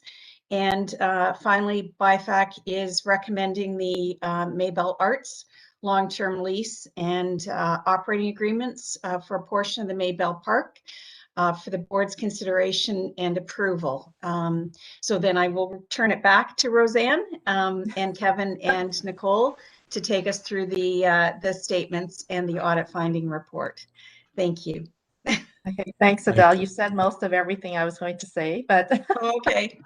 Okay, so I'm echoing what Adele said, and I do want to also recognize the efforts of both the KPMG team and the TCHC team through these challenging times for completing the audit timely and efficiently. So I'll take the report as read in terms of the financial statements, but Kevin will take us through the audit's finding report at a high level, just to give an overview of the findings. On to you, Kevin. Sure. Thank you, Roseanne. Yes, happy to be with you today, and we will speak at a very high level to the audit findings, and then certainly be happy to respond to questions that anyone may have. So I'll point out just that the audit has been completed. We are in a position to issue our unqualified or clean audit opinion upon understanding that the financial statements are approved by the board. At that point in time, we receive a signed representation letter from management, and we're in position to issue our opinion. In the current period, we completed our work in accordance really with the plan that had been presented to BIFAC some months ago. Obviously the audit was impacted by COVID in the current period, not just from an operations standpoint for TCHC, but also in how we performed our audit. It required us to do the work entirely remotely, which was certainly very possible. We had a number of different SharePoint opportunities with management in terms of the way we shared and collaborated data. We had a number of internal meetings, obviously, to ensure that we had access to everything that we needed. There are no significant or there are no material uncorrected differences as a result of the audit work that we performed. There were 2 items that were identified during the course of the audit, brought to management's attention, and were corrected as part of the financial statement audit process. The items that we looked at, the focus, we certainly looked at when it came to revenues, ensuring that contributions made where there were restrictions attached to them, that they were appropriately restricted in nature. We looked at all of the financing for the various projects, ensuring that those amounts were confirmed with third party where appropriate, and where the terms of the financing had covenants attached to them, we ensured that those covenants were met as well too. There were no what I would term as significant control deficiencies noted in the course of the audit itself. We look at internal controls so far as they support financial reporting. So it's certainly not meant to be all-encompassing, and it would be a byproduct of the work that we perform. We are required to have what I would call auditor-level knowledge of the internal controls. And had we encountered anything or identified something where we considered it to be a significant opportunity for improvement, we would have identified that and brought it to your attention as well, too. So with that, I think I'll pause and see if there are any questions with respect to the audit. Any director, obviously this was reviewed significantly at BIFAC, but any director have any questions or comments, concerns? No, looks like not, so thank you. Are you back to you, Kevin, or over to you? Where are we going from here now at this point? We've concluded our presentation at this point. Yeah. And we're looking for a motion for approval of the financial statements. Adele, seconded by Councillor Nunziata.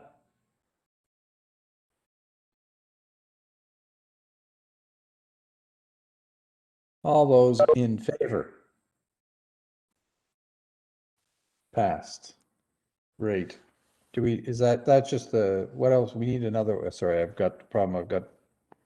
I don't have my agenda and script up at the screen at the same Yeah, time. there's the annual report and the letter to shareholder. Yeah, and okay, perfect. Yeah. Yeah. So do you want to move to do you want to just run this part, Adele? No, I think Roseanne will take you through that. Well, Sheila will take you through a portion of it, and Roseanne will take you through the Okay, rest. perfect. So am I going to Sheila or Roseanne next? I think you're going to Sheila next for the annual report. Okay, thanks, Sheila. I just want to thank Kevin and Nicole. So we've moved on to the next portion. Thank you for joining us. Yes, thank you so much. Appreciate it. Thanks, everyone. Mr. Chair, what's in front of the board is the annual report and our letter to the shareholder, the draft 2020 annual report, draft letter to the shareholder fulfills our reporting requirements under the shareholder's direction approved by City Council back in November 2013 and some subsequent items that have been added since then. Together, those two documents provide the information required to complete our reporting requirements, and they are there for you for approval. I should say there have been a couple of small amendments that we'll make to these draft documents that were discussed in our BIFAC meeting. Will ensure that the councillors who served the board in 2020 are added to the annual report. We will also update a reference that confirms that participatory budget program is suspended in 2021 as it was suspended in 2020 due to COVID, and we will ensure that it is clear to the public that the sale of the houses, the scattered house portfolio as directed by Tenants First, is a transfer of those assets to public entities so that the asset is maintained in the not-for-profit public realm in the City of Toronto. So with those three updates, we're looking for your approval on the annual report and the letter to the shareholder. Any questions, comments from any board member? Okay, so can we have a motion? I guess Adele, seconded by. It wasn't just the councillors, it was the tenant director and the resident director as well on that, is it? Correct. You're correct. Yeah, clearing that. Right. Thank you. Right. And is the date of the report with that board from that time? I just need to understand how you execute things. So the report is for 2020 and so we will reflect the board members in 2020, but also welcome our two new board members as well. Well, three, I think, wasn't Councilor Nunziata, were you coming on this year? 2020, you came on the board. Yes, the mid-year replacement. Mid-year, so there's three actually. I The came on board- 20. Okay, just checking about 2020 if it was Councillor Ford at that time. That's all. That's good, thank you. Okay. Sorry, any other? Okay, I had to, Adele moving, seconded by Councillor Nunziata. All those in favor? Approved. So Tim, I think we're going next to the Maybell Arts matter, and we have deputants in relation to that matter. The first. So can I just pause you a sec? I just Sure. want to look at the agenda because we're losing a couple of people at 12:30. I am lost in many ways.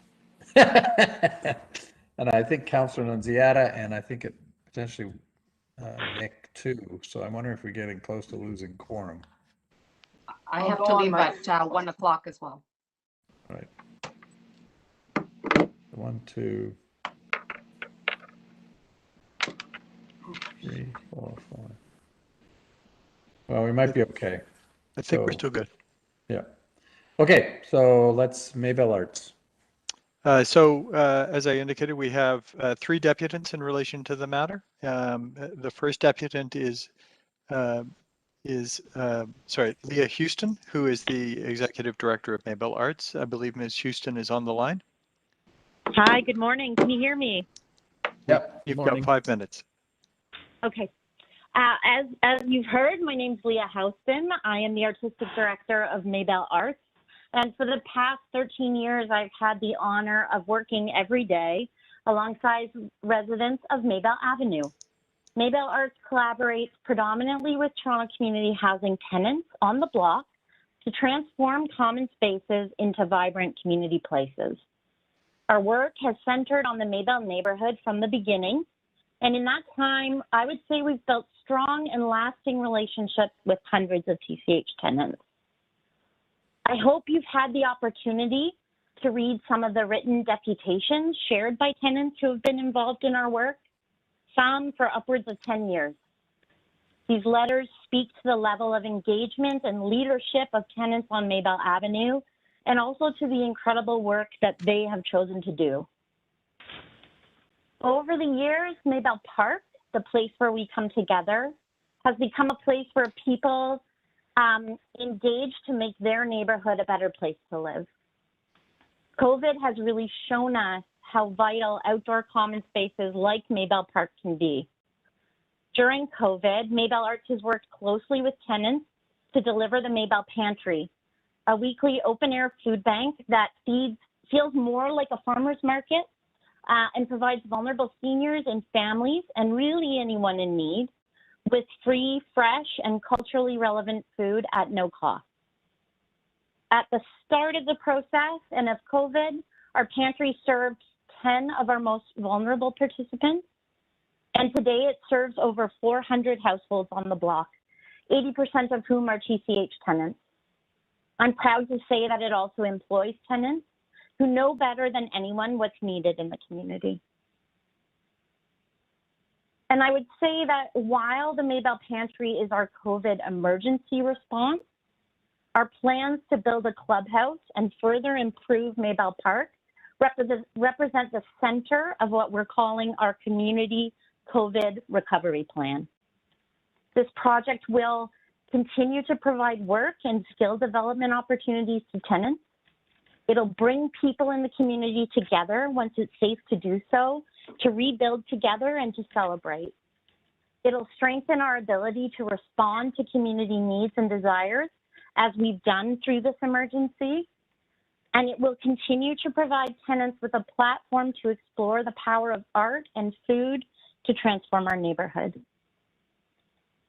I want to take a second just to thank our colleagues at Toronto Community Housing who have worked so hard to get us to this point, especially Nadia Govea and the community service team.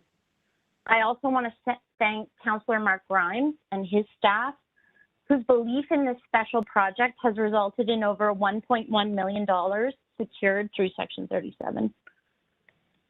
This has been a really difficult time in our community, but it's also been a hopeful time because it's shown us that projects like this are like priceless social capital in the bank.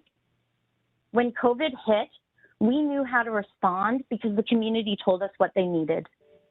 The relationships built together between residents allowed people to care for one another. And together we responded quickly to ensure that no one was alone and no one went hungry. Your support of today's motion will ensure we can continue to do that work for many years to come.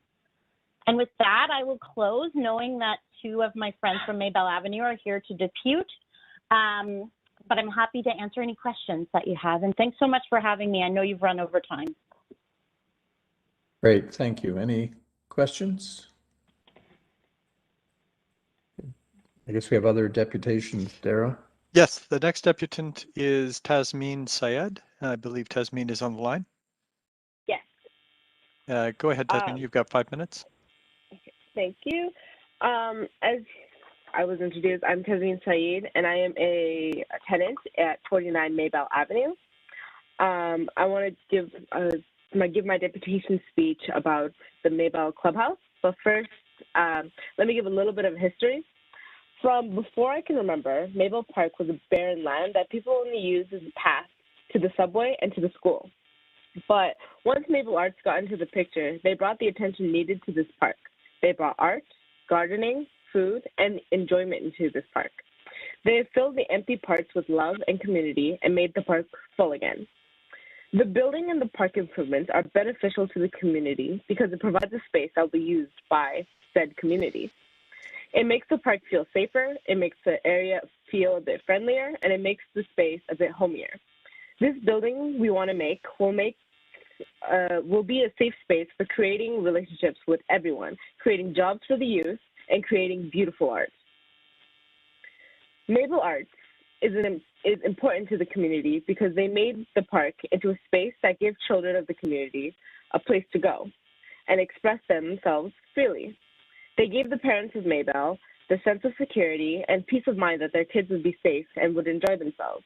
They provide jobs to the youth that are otherwise hard to come by in this area. I should know. I'm a part of the team working with Maybell Arts. In closing, please ensure that you continue to support Maybell Arts and the work that they do in this park, and support future plans that will continue to grow and nurture this community. Thank you. Thank you. Any board members have comment or question? Oh, we have another deputant there. The final deputant is Bernadette Schulman, and I understand that Ms. Schulman is online. Hello, councillors and board of directors. Greetings from Maybell Arts. My name is Bernadette Schumann. I'm a tenant at TCHC. When I moved to this neighborhood, I did not know anyone. It used to be tough and lonely. Someone introduced me to Maybell Arts. There I get to meet people like myself who are interested in doing things in this community, and at the same time helping myself. That gives me support to live a happy and healthy life. I am expressing my support for Maybell Arts Clubhouse and Park improvement because so often Maybell Arts projects I take part in do not have room enough for everyone who wants to join. Having our own building will serve many purposes. The clubhouse will not only be a place to get together, it would be a place to do things together. As member of Maybell Elders and Maybell Arts Building Committee, I have helped create this plan. It is important to me to see my and our work come to life, where we can all benefit and enjoy more projects in our community. It is not only people like me in our golden years enjoying and helping with Maybell Arts Park. I have watched many youth become confident in themselves. For us seniors, I have learned many things at Maybell Arts: sewing, drawing, virtual. This is something I have never did in my life. Beadwork, pottery, tie-dyeing, that's to name a few. I have never had a chance to do any of this before. I was too busy working, but now I am a senior. I have time to learn and do more in our community. This is good for me to keep my mind and body active. Let us make the clubhouse and park improvement happen. Many people in our neighborhood are part of this work and want to see this become a reality. Everyone knows you are freer, more comfortable, safer in your own place. The Maybell Clubhouse will be that place of our own. I am depending on you, directors and councillors, to make this happen in our beautiful community. Please make it a reality. Thanks, everyone, for listening to me. Great, thank you. Any questions, comments for the deputant? Okay, thank you. Thank you.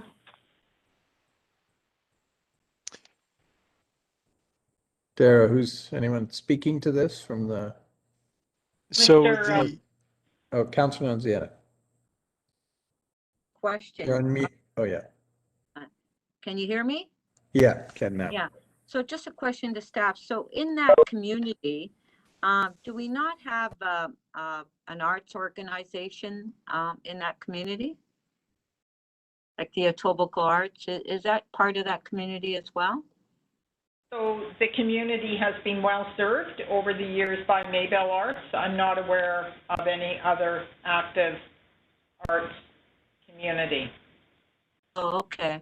I thought that was part of one of the arts organizations, which I thought maybe they could partner and do some programming as well. So if there isn't, I thought there was, but I may be wrong.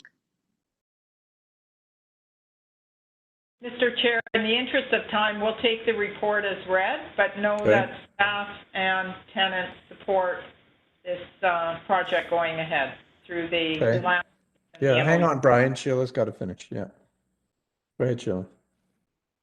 No, just to say that staff and tenants support the project as outlined in the report, and I will take the report as read. Happy to answer any questions. Okay, Brian. I think it's a tremendous community development initiative that the tenants and the community are doing, and I just highly wanted to applaud them and the speakers today. I have two questions. One is, how many units of housing do we have in that immediate area that this might serve? That's the first question. My second question is, I see this as a safety and security initiative, and it would be interesting as we go forward how to compare any comparison with other communities that don't have this kind of community development aspect close and available to them. So it would be interesting as we are wanting to deal with safety and security issues, how these kind of programs support our goal of having safe and secure communities. So that would be my second question to Sheila. So we have 3 buildings in the immediate area surrounding this park that will be served by this project. I don't have the unit count, but we can get that.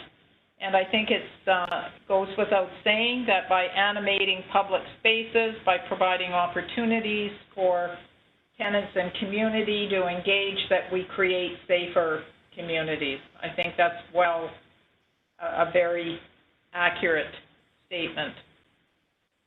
It would be good if in some way we can measure that compared to others, because is this something we should be trying to partner with in other communities to do community development and support the tenants in other communities as well? It's a good comment, Brian. We'll take that away. Any other director? There, can I have a motion to approve? Councilor Nunziata, seconded by John. All those in favor? Carried. Thank you.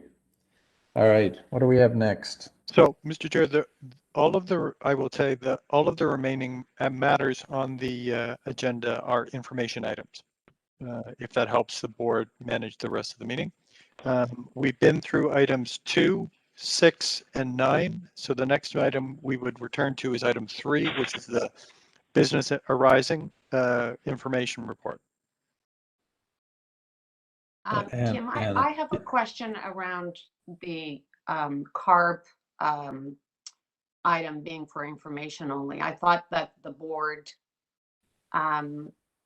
last meeting requested the budget to come back because there was concerns about the funding around the budget and how the budget was going to be allocated. So was I mistaken? I don't understand why it's here just for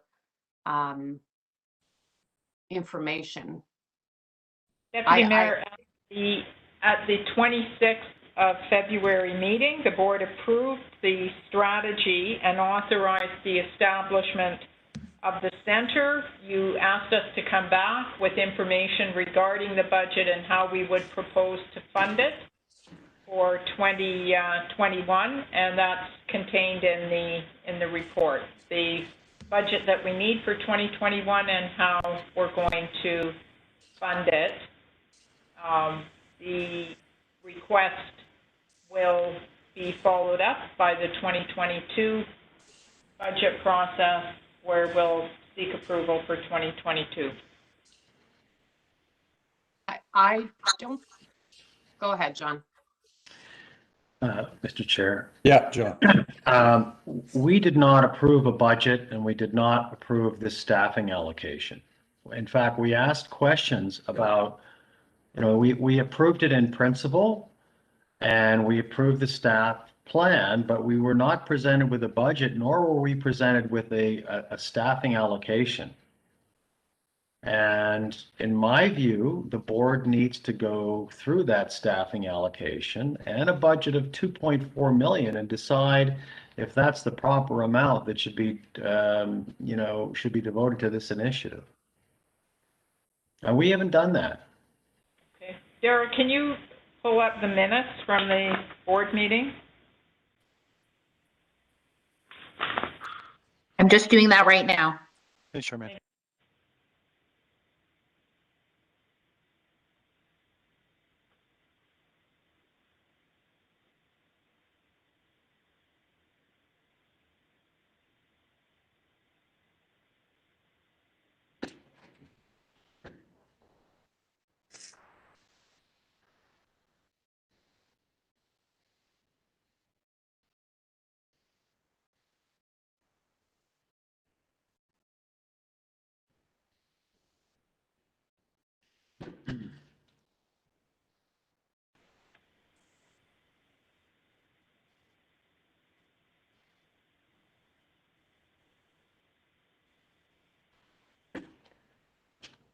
To page 14.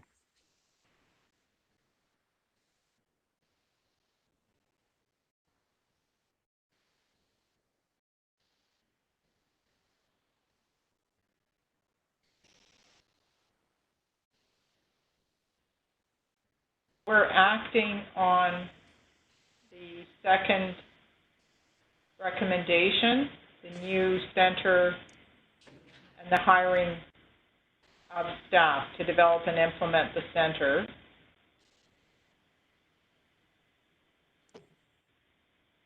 So what we're reporting back on here is what we need in 2020 to get the So Sheila, let me tell you what my concerns are. Okay. This is a fantastic initiative, fantastic work, and I'm concerned that we're setting up this office without having any source of revenue. So I know that you've identified $800,000 for participatory budget, but we want to restart that. And I'm sure there's ways that this can be allocated, but I would really like to have our staff work with our DCM and work with the city's anti-Black racism office on ways to find permanent funding for this office as well. So not only looking inside, but working with them to see how, the actions that they're taking. There's a whole strategy at the city. So, can we work together? Can we make sure that this is part of that big strategy, city strategy as well?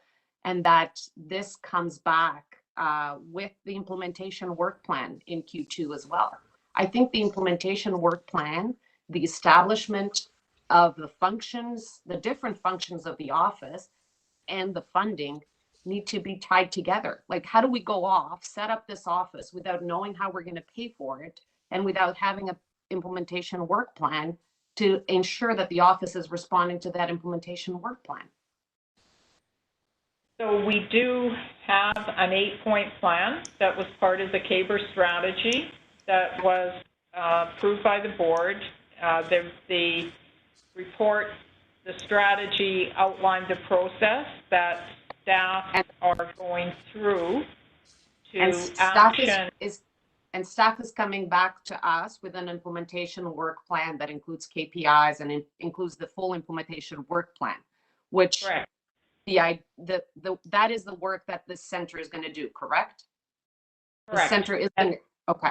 So what I think is prudent is that, first of all, we identified exactly according to that implementation work plan, do we have an office that is rightly staffed to have that implementation work plan, and that we have permanent funding as well, and that we're coordinating that with the city as well. So the permanent funding solution for the Caber Center will be considered as part of the budget in 2022. I appreciate that board members want to have an opportunity to review and approve the staffing complement. We do need to develop the action plans, the work plan to respond to the ongoing Caber issues that are emerging every day for staff and tenants with TCHC. We do need to keep the momentum, to keep this strategy moving forward. We have identified funding in 2021 for what's required to complete the action plan, the implementation plan, to respond to day-to-day requests. What I'd suggest is that we work within that funding envelope that we have secured for 2021 and bring forward as part of our report next quarter approval for the staffing complement if the board is concerned about that. John, sorry, Anna, and then John, and then Anna. So Sheila, you just said that they have to come up with basically a plan of action. And I think before they come up with a plan of action, when you come up with a plan of action, then you see whether or not you need 4 policy planning and coaching consultants and an education and advocacy consultants. How does this staffing compare with the city staff that are allocated to this issue at the City of Toronto?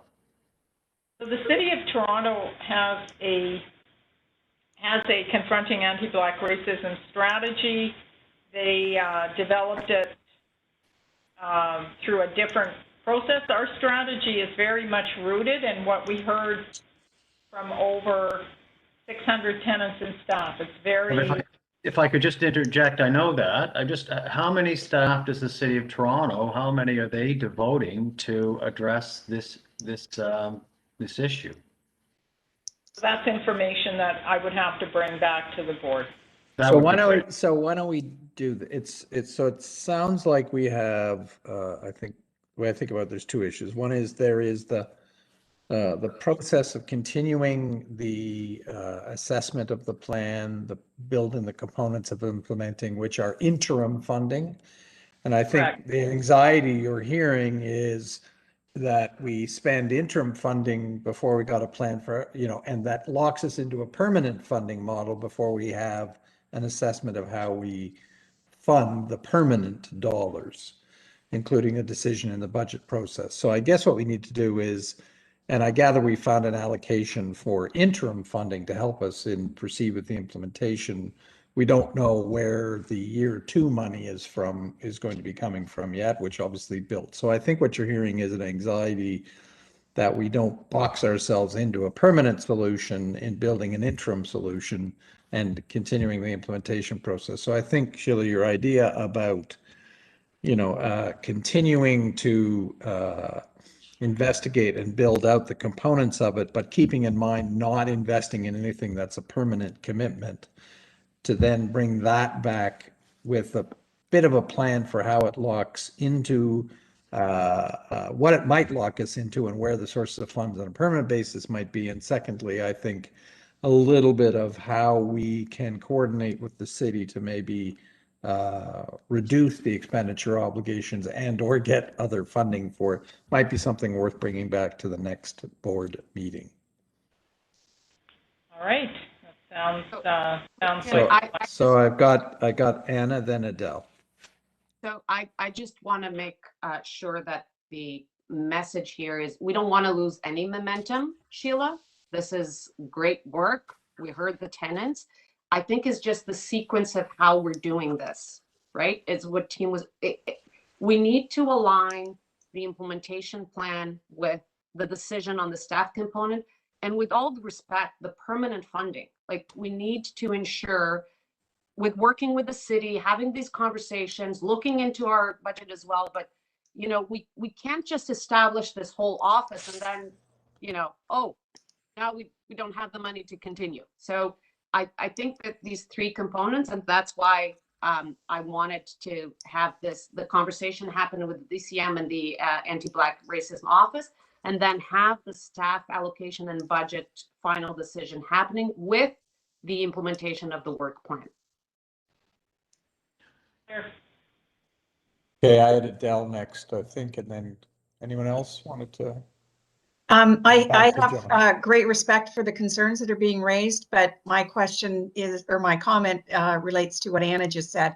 It's about the perception. I don't want this to be perceived as the board withholding their support for this initiative, or that we're trying to delay anything. So, you know, I'm not sure, Sheila, how you go about doing that, but I think that that's key, that we're not withholding our support. No, actually what we're trying to do is avoid a start and then a stop. Stop, yes. Right. So What I just think that something message. we can build, yeah.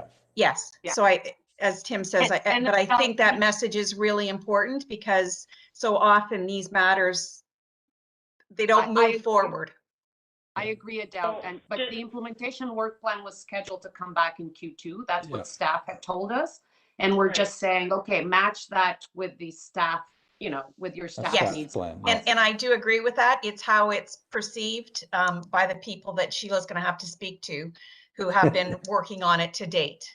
But just to be clear, we can proceed with the transitional funding. We need staff, we need bodies to do the work, to develop the action plans, to put the implementation plan forward, and we'll come back in Q2 with that implementation plan with a fully built out staffing allocation with permanent funding sources. Is that what you're looking for? I think so, as long as we just want to make sure that when we look at the permanent plan and the permanent staffing plan, that we are not backed into a conclusion by virtue of having already spent some money on some people, right? That's the only thing. So we just need to make sure that we understand you need to spend money to develop the plan and to get the thing going. It's just we don't want to be backed into a permanent solution by virtue of an interim plan. That's all. John, sorry, I have you. Yeah, I don't know where we are with the hiring, but we don't need 14 people to scope out an action plan. I think what we need is we need a center director that is on the list, and an assistant to scope out exactly how these people are going to be allocated, how, what resolutions coordinators are going to be doing, how often they're going to be doing it. We've got in here tenant workshop facilitators. I don't know how many workshops we're going to be having, and what the scope of them is going to be, what the preparation is involved with all of those workshops. The center director should be outlined very in a certain amount of detail what the plan is and what the roles will be for all of these people. I mean, this is a pretty big wish list, and I think the board. I don't think I'm speaking for myself, but I think the board needs to know not only where the money's coming from, but exactly what these functionaries are going to be doing. Yeah, understood. And just to remind the board, you have an 8-point plan. That 8-point plan requires detailed implementation plans, and it's not just the director of the Caber Center that is involved in that. Every division within TCH is working with the Caber team to develop action plans so that the actions that were taken are embedded in the company, not just restricted to a very small group of individuals who lead the center. So that work. Yeah, we absolutely, I think what you're hearing is the board absolutely agrees with the objectives, with the ambition and scope that was outlined in the strategy. I think what you're hearing is hesitancy around the staff requirement for that and the funding to match it. So I think what you're, I think the board is just wanting to dig into the details of how and the cost and the permanent source of funding for how, including the staff complement. And if you can come back the next meeting with that, that'd be great. All right. Thanks, Sheila. Thank you. Enjoy the acting title yet? Oh, I love it. Love it. Just think if it's, yeah. You were just acting right there, in fact. You loved it. Sorry, so any other comments on this? So I think we had information items for the rest of it. No, Darrell, we don't have any deputants and any additional items? We don't have any deputants on any remaining items. We I'm did so have. Sorry, Tim, did we vote on the Maybell thing? Yes. I'm sorry. Yes. I'm sorry. I was going to ask that, then I need to ask it to be reopened, because I would like to see if we could have quarterly reports coming back to the board just on the implementation. I was thinking about this item and I completely, first of all, I would like to just mention how great these partnerships are. So congratulations to the team, Sheila. I think it's great that we're able to open our doors to bring other providers to the community. I know that the local councillor put some Section 37 here. He's very excited. And I think it's great to see partnerships like this, other organizations that can bring their passion, their talent. And so thanks to our team that worked on this, and thanks to the residents and the arts group to come together, and just to make sure that we recognize the importance of these partnerships. I would just like to see if we can have an update quarterly on this. So does it need to come to the board? Like, why does that? Can it just go to BIFAC? It can go to BIFAC. Appropriate? Yeah. It can go to BIFAC. So that's I'm fine. good. Yeah. So why don't we just? So BIFAC chair is here. We've heard it. I don't think we need to reopen it for that purpose. I think the staff and BIFAC chair are. Put that on your list, Darrell. And yeah, so we'll put that on our agenda, our work plan. And reflected in the minutes. Great, thanks. So yeah, I'm just thinking.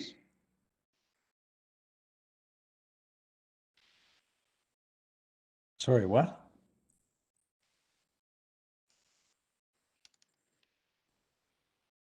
Sorry, I missed I think someone said it should go to tenant services. You're on mute. Brian, you're on mute. You're on. I mean, tenant services are hopefully going to be looking at the impact of these kind of partnerships and hopefully whether they can be replicated in other locations. I mean, I'm more interested in how it will improve safety and security for tenants through these kind of partnerships, and if there's a way to measure that and compare the impact of this initiative to other locations that don't have these type of initiatives. Yeah, okay, but that's not what Anna was asking for. So. No, but I'm saying that that's a tenant services area. I was more interested in making sure to see the deal completed. Yes, so which is so why don't we, rather than having it go to two committees, Brian, why don't we just have BIFAC add kind of your issue to its agenda? Because the implementation is, and we can look at that. It's a longer term. That's fine, because it also has financial impacts. Correct. On safety and security issues. Yeah. All right, so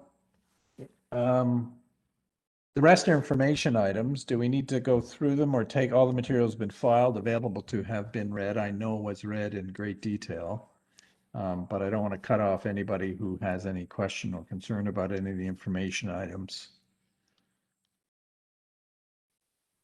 Can we do an omnibus motion to receive those, Dara? Yep, we can absolutely. So it would be a motion to receive for the board's information the reports provided as items 3, 5, 7, and 8 of the public agenda. Yeah, and then 6 we had the separate discussion on, so that's coming back. Can you just remind us, Dara, what those items are?